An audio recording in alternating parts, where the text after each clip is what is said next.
Chăm sóc tiền sản, mẹ bầu cần lưu ý những gì để có một thai kỳ khỏe mạnh, giúp bé cưng phát triển tốt nhất khi còn trong bụng mẹ.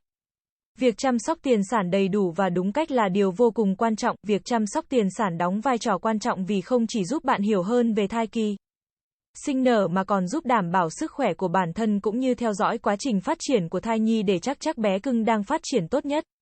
Để hiểu hơn về chăm sóc tiền sản, bạn hãy dành vài phút xem qua một vài chia sẻ dưới đây. Chăm sóc tiền sản là gì và tại sao lại quan trọng? Chăm sóc tiền sản là việc chăm sóc sức khỏe trong thời gian mang thai. Điều này sẽ giúp giảm rủi ro trong thai kỳ và tăng cơ hội sinh nở an toàn.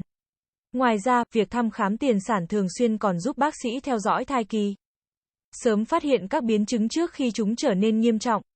Đặc biệt, đây cũng là cơ hội để bạn chia sẻ về những băn khoăn, thắc mắc của bản thân trong thời gian mang thai để được bác sĩ giải đáp. Theo thống kê, những bé có mẹ không chú ý đến việc chăm sóc tiền sản sẽ có nguy cơ sinh ra nhẹ cân gấp 3 lần những bé có mẹ thăm khám tiền sản đầy đủ.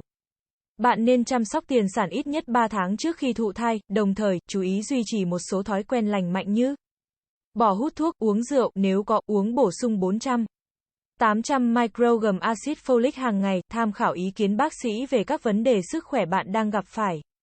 Các thực phẩm bổ sung và các loại thuốc bạn đang sử dụng, tránh tiếp xúc với các chất độc hại tại nhà hoặc nơi làm việc để tránh gây hại cho thai nhi. Bên cạnh đó, bạn cũng nên quan tâm đến các yếu tố gây ô nhiễm không khí trong nhà và loại bỏ chúng để giảm bớt tác hại.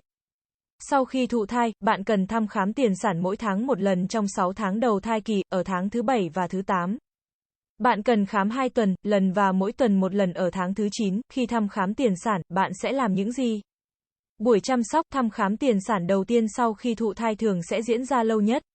Ở lần thăm khám này, bác sĩ sẽ xác định ngày dự sinh, tìm hiểu tiền sử bệnh của bạn và các thành viên trong gia đình. Xác định các yếu tố nguy cơ có thể gây biến chứng thai kỳ như tuổi tác, sức khỏe, số lần mang thai, số lần phẫu thuật, các loại thuốc bạn đã và đang sử dụng. Khám sức khỏe cũng là một phần quan trọng trong lần chăm sóc tiền sản đầu tiên. Bác sĩ sẽ kiểm tra cân nặng, huyết áp, tim, phổi và vú, khám vùng chậu để xác định kích thước tử cung và khung chậu. Ngoài ra, bạn cũng sẽ được yêu cầu thực hiện một số xét nghiệm như xét nghiệm công thức máu CBC để tầm soát các vấn đề về máu như thiếu máu. Xét nghiệm APA, sàng lọc bệnh giang mai, một bệnh lây truyền qua đường tình dục, xét nghiệm rubella. Xét nghiệm khả năng miễn dịch chống lại bệnh sởi Đức, xét nghiệm SBSAG, xét nghiệm viêm gan B, một bệnh nhiễm trùng gan. Phân tích nước tiểu, xét nghiệm nhiễm trùng thận và nhiễm trùng bàng quang, HIV, sàng lọc các kháng thể trong máu. Bệnh xơ nang, sàng lọc sự hiện diện của gen CF, xác định nhóm máu và yếu tố AS, một kháng nguyên hoặc protein trên bề mặt tế bào máu gây ra phản ứng hệ miễn dịch.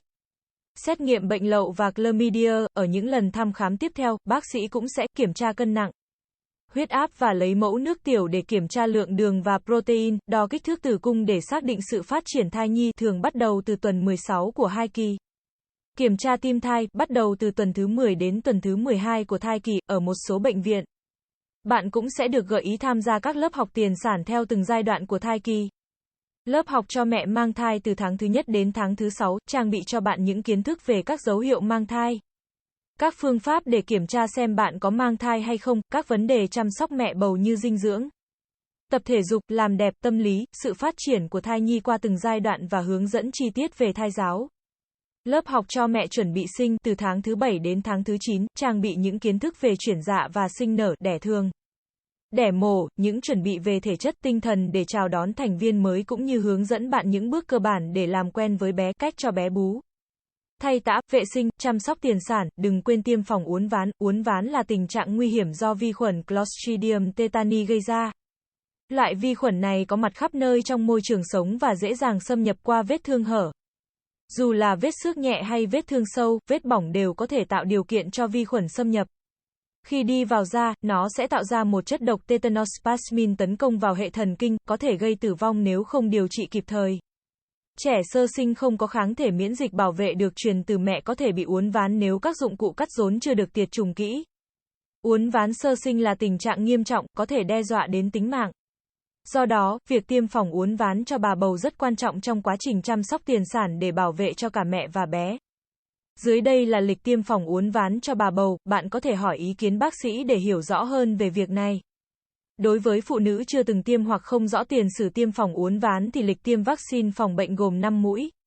Mũi 1 tiêm sớm khi có thai lần đầu hoặc phụ nữ đang trong độ tuổi sinh đẻ, chưa có thai cũng nên tiêm để tạo kháng thể. Thường chỉ định tiêm vào 3 tháng giữa thai kỳ, vì 3 tháng đầu hay xảy ra tình trạng ốm nghén thai phụ mệt mỏi không tiêm được. Mũi 2, ít nhất 4 tuần sau mũi 1 và trước lúc sinh 1 tháng. Mũi 3, cách mũi 2 ít nhất 6 tháng hoặc trong thai kỳ sau. Mũi 4, cách mũi 3 ít nhất 1 năm hoặc trong lần mang thai sau. Mũi 5, cách mũi 4 ít nhất 1 năm hoặc trong lần mang thai sau. Có thể tiêm trễ lịch mà không phải tiêm lại từ đầu, với phụ nữ đã tiêm ngừa đủ 5 mũi uốn ván. Thì khi mang thai lần tiếp theo với thời điểm tiêm mũi cuối trong vòng 10 năm thì không cần phải tiêm lại. Nếu đã tiêm mũi cuối trên 10 năm thì nên tiêm nhắc lại 2 mũi nữa, với phụ nữ mang thai lần 2 cách lần đầu trong vòng 2 năm.